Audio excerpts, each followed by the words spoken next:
much reaction for the game Everton versus Man United. The game ended 2-2. Unlike the game against Bournemouth and the games against West Ham, there were some concerns with the game because of the way we played. There are several talking points you can look from this game. One of the things that you first noted is that there was lack of fluidity. We were back to last season in terms of the misplaced passes.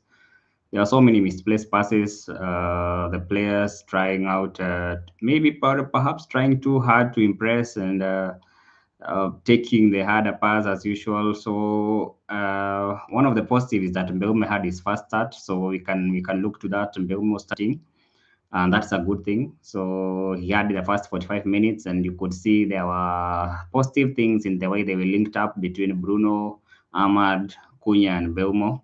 One of the moves that could possibly have led to a goal for Cunha was so good. That is a positive to look at. But there are concerns. I think Ruben should be concerned with that performance. He even pointed it out in the halftime interview. There were some few things that they still need to be ironed out. So those are the things that we need to look at and see how can we change this team. How can we help this team be able to stop making so many individual errors? I think we were brilliant going ahead, but we were poor defensively, very poor defensively. We made so many errors. Ugarte had an error leading to goal. Bruno had an error leading to goal. Okay, it was an own goal. Ahmad tried to clear the ball, but it hit heaven. The game ended 2-2, so it was enough to win the Premier League Summer Series. We have seen some good things, but we have seen the best of Man United, and we also seen the worst of Man United within that game. The best of Man United is that when we play at a fast pace, Everton had no answer. But when the game was stop start and we kept making individual errors, Everton thrives in such games, and they won the battle of the midfield. One of the concerning things is Manuel Ugarte and Maino. As a midfield, they didn't work today. Mino was replaced in the 57th minute, which is concerning because the place of Mino in this team is still not clear. It seems Ruben Amorim is not sold on Mino. He keeps making a few errors here and there, so he might not make as many errors as Ugarte, but he's never really asserting himself in the game, and that is a concern. There's still a long way to go, so there are games that he'll have. He's a good player, but I feel that he's much better placed to the higher positions like the 10, the 8, and whenever he's back, he never really controls the game enough. Today he played as an 8. Bruno played as a 10. Bruno and Cunha as a 10, and Bruno and Mbeumo as a 10, and Cunha up front. They kept changing. Sometimes Cunha was playing up front, Cunha was back to the 10, and Mbeumo was playing up front. Ahmad was good. He played as a right wing back and as a 10. He had a much bigger impact for me as a right wing back because you could see he had the time to run into spaces, to dribble, and sometimes he was isolated for most of the game because when the game is not being played on your side, it has an effect. uh, so Everton were able to win the midfield battle in most cases because of the misplaced passes. We had so many misplaced passes, and it made this game look like we were back to watching last season games where the individual errors were too many. I feel that this game has just revealed that we still need a midfield signing because we are not controlling games at all, and we can't be going into the season against the big teams.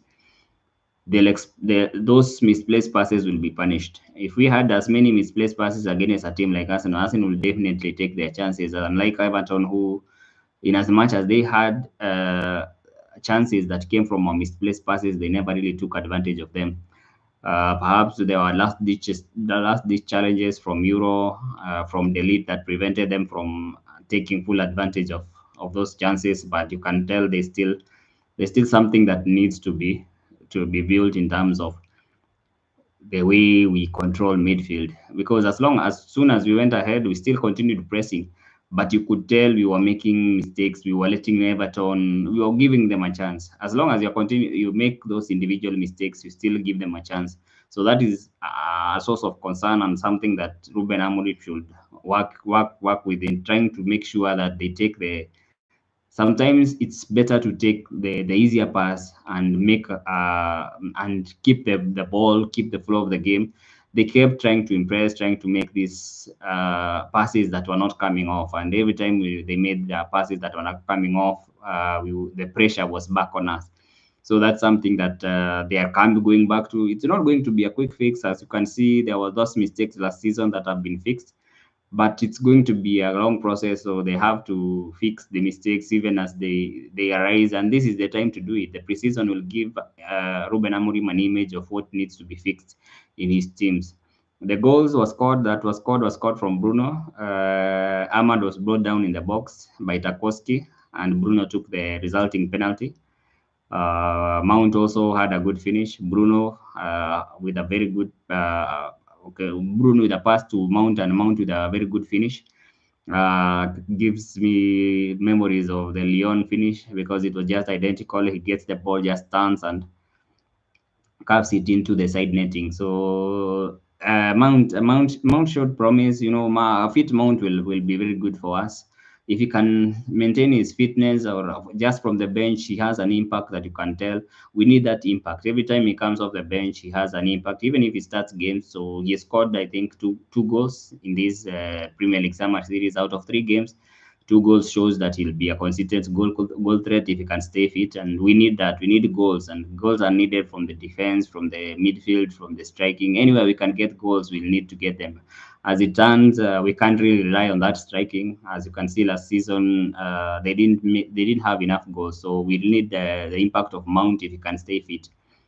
We also saw the best and the worst of Bruno. The best in the goal and assist that he created, but the worst in the way he lost the ball for the Everton equalizing goal. I don't know. I don't even know what he was trying to do. He was trying to probably make a pass that was not on, and Everton got the ball.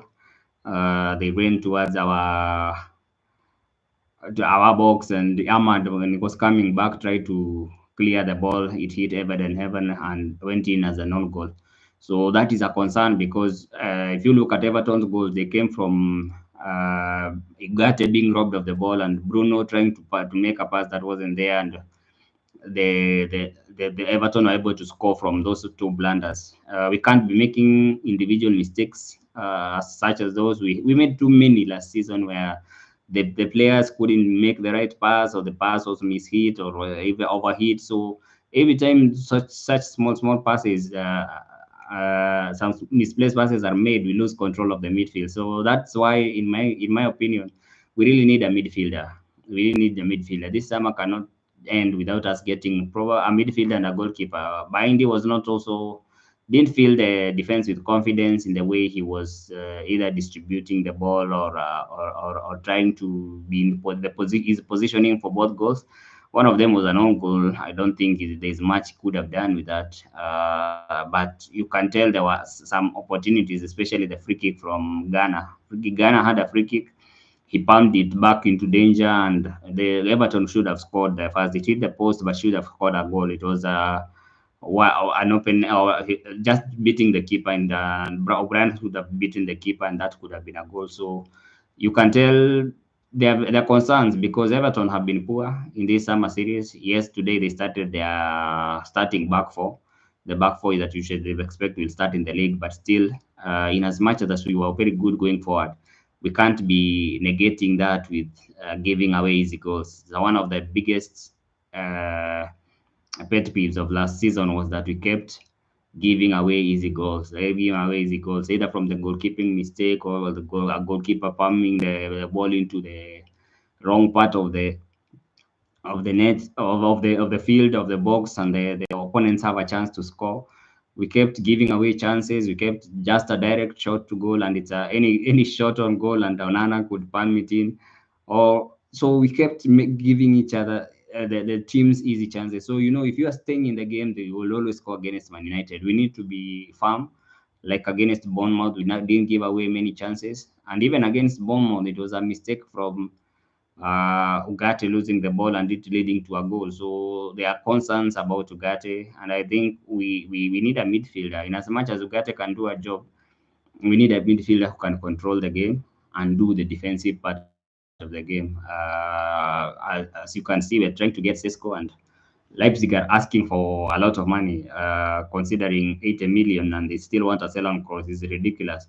But at least there are reports that there's special dispensation for some teams, and Man United appear to be among those teams where there's a gentleman agreement between Leipzig and Benjamin Sesko on what to get for if some clubs come calling, then they can pay lower than the transfer fee like a Newcastle should pay or any other such team, and that can be advantage, but still we'll still need to make some sales to balance the book. So I'm hoping that if you can be able to make some sales, then we need to get a midfielder. It's a must to get a midfielder. It's one of the priorities, according to Fabrizio. Man United are trying to get a midfielder and trying to get a striker. So what in my opinion I saw from this game is that midfield is still a big problem because we can't control the midfield against Everton. We'll not control it against most of the teams in the league.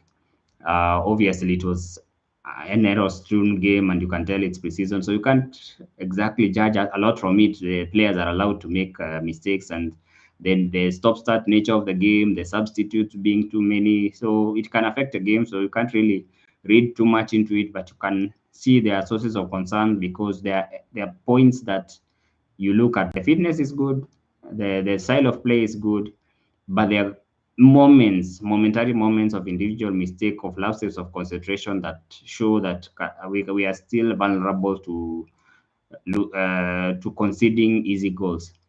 The other thing that we saw is that Mason Mount came in as a sub and had an impact. The other subs didn't have that much impact. Or Maguire also had an impact coming in as a sub. There's concern about Kone.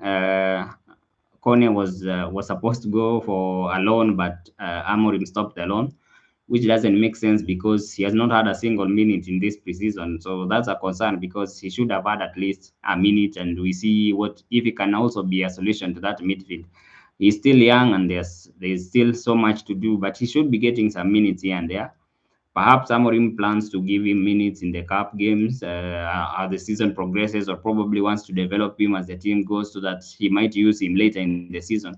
But it was strange to not see him get a single minute in this preseason. Hopefully, he can get minutes as time goes by, and we can see how good he is, or if he can be the solution of midfield. After all, we might just have a solution and still looking for other solutions. I don't think that he is a solution, but you never know. I was expecting to see him get some minutes. Not that everyone got some minutes, but just that the experience of being around the team in preseason can be good for these youngsters. Hopefully, we'll know what the plan that Ruben Amorim has with him, because he must have a good plan. For him not to go out on loan and instead stay with the team shows that Ruben probably will want more to look more at him and to see how he adapts to training and around the team. And in the future, he'll get his debut, he'll get his minutes, and hopefully he can live up to expectations. There are still preseason game left against Fiorentina, which is a good game. You see that De Gea didn't get away well from the fans. The manner in which De Gea left the club was shameful for a person who had given his 10 good years to the club. There needed to be at least a point where we give him a chance to say goodbye to the fans, and hopefully he can do that at Old Trafford in our last game. We are hoping that also that game should give us an idea of what team Ruben Amorim plans to start for the Arsenal game. Today there was some experimentation. I think he wanted to see how Kuna would do as a striker and Beumo too, how they can do. There are different people in the different positions. Dalot is a concern at left wing back. He was poor again today, so it shows that Dogu will have to play most of the games at left wing back, because I think Ahmad has already locked in that right wing back position. So we have Ahmad at right wing back, Dogu at left wing back. I think Euro Delete and Maguire should start as the centre backs. Right now, Tom Heaton is ahead of Bindy, according to me. I felt there was more confidence when Tom Heaton was in goal in the last game as compared to Bainde, because I still feel that Bainde is shaky. He's always prone to give a goal away, and you can't be giving goals away in the Premier League because they're hard to come by, and you're not scoring that much. You still have issues. You can't say that they are fixed. The team needs to still gel together. You can see Mbumu just had his first 45 minutes. It's not enough to build links with the teammates, even though there were very good links in the way they played. One of the chances in the first half that almost led to the Cunha goal was so good. Belmo at the halfway line turns and spreads a pass out wide that is given to Ahmad. Ahmad slips in Cunha, and Cunha almost scored. So there are positive signs, but there's still a lot to go because before they become a good unit.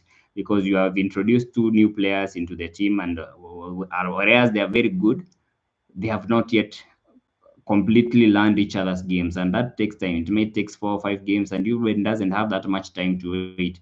So today he was probably experimenting because I think he's not rightfully he's not confident in Hoyland's ability to lead the line. So he probably wanted to see how Cunha would do as a 10, as a 9, and as how Mbeumo would do as a 9 in some instances. Although Mbeumo played as a 10 and Bruno as a 10 and Cunha as a 9, so there's still moments where he's trying to figure out the team. So you can't really read so much into it because there are going to be some experimentation going on in preseason. All the same, it was a good preseason. We are seeing, okay, we have won the Premier League Summer Series. Not that it's a trophy to brag about, but it shows that there's some progress because once after last season not winning back-to-back games against Premier League teams, you were able to win the game against West Ham and then the game against Bournemouth with good performances. Today we regressed back to the performances of last season, but there's something there that to work with, and hopefully we can continue working with it. Let's continue seeing what the plans are in the market. You can have Berada was given an interview at halftime, and he said there are positive signs, and we are trying to try and see how the type of players we can bring in. He's probably happy with the business done so far. The fans are not, because the fans can see the gaping holes in goalkeeping, the gaping hole in midfield, and even a striker. So if you can get Benjamin Sesko in, then to give us time to look for a midfielder and a goalkeeper, because you can't go this season without an into this season without a person and a good midfielder who can control the game, because there's a problem because the midfielders we have are good going forward, but not what and one is good defensively, but on the other areas they are weak because Ugarte was a hope defensively, but he seems to be making very silly mistakes that are leading to goals. So even Ugarte can't be. We can say we don't probably have a defensive midfielder. We need a believer type who can go box to box, defend, and still attack. So that is going to be a concern, and we are going to see what the team plans to do in the next days. So until then, have a good night.